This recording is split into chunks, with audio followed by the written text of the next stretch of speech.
we tried it, we can make it.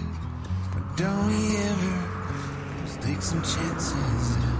Stop your thinking and start your living. Get your shoes on, we're going dancing.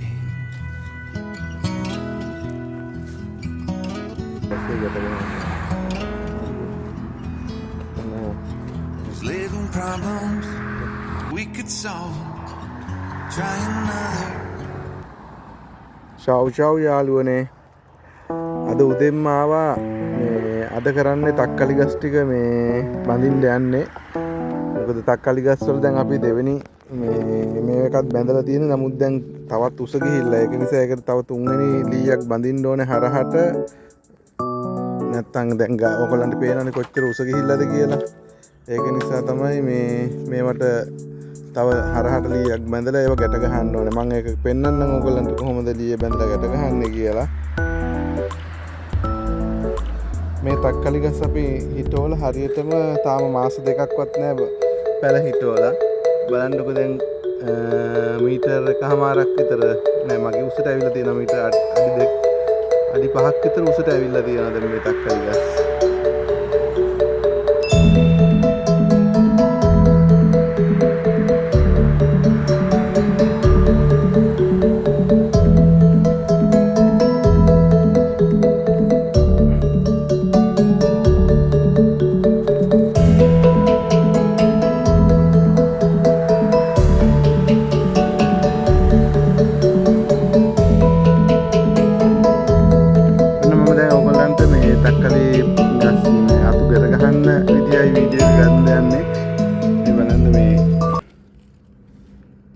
තක්කලි වගාවේ හොඳ පළදාවක් තියෙනවා. ඒ වගේම මේ රස්නේ වැඩි වෙලා මේ තක්කලි ගෙඩි පිච්චිලා තියෙන හැටි ඔයගොල්ලන්ට පේනවනේ සමහර.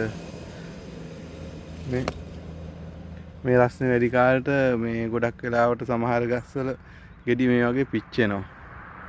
ඕක ඉතින් හැමදාම අවුරුද්දේ සීසන් එක අනුව තමයි වෙනස් වෙන්නේ. එක අවුරුද්දට එක වෙනස් වෙනවා.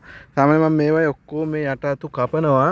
මෙදසරේ ගොඩක් කපන්නේ මොකද මේ රස්නේ වැඩි නිසා මේ අතු කපුවාම ගොඩක් එලි වෙනකොට මේ අර අවුව තදට වැටෙනකොට මේක තව පිච්චෙන නිසා. නැත්තම් මේ ඔක්කොම අතු කපලා අයින් කරනවා ගහට.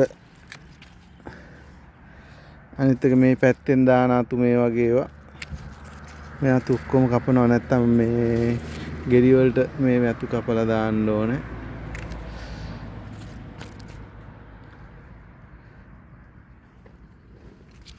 මෙන්න මේ අතු කපන ඔක්කොම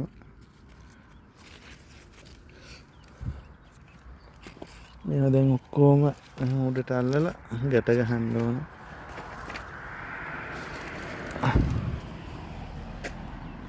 මේ අතු ඔක්කොම කපනවා.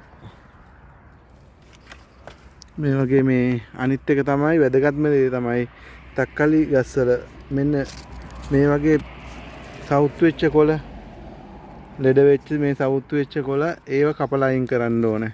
ඒක ගොඩක් වැදගත්. නැත්තම් මේක අනිත් වලට උඩට ගිහි බෝ වෙනවා. ඒකින්ද නිතරම ඒක පිරිසිදු කරලා තියාගන්න ඕනේ කපලා අයින් කරලා.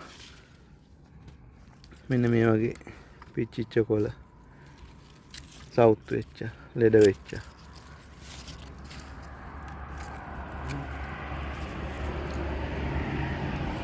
මේ වගේ අතු කපලා අයින් කරන්න ඕනේ.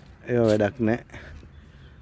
ඒවයින් මල් එනවා ගෙඩිත් එනවා. හැබැයි ඉතින් ඒව එච්චර ශක්තිමත් නැහැ. ඒ පුෂ්ටිමත් නැහැ ගෙඩි.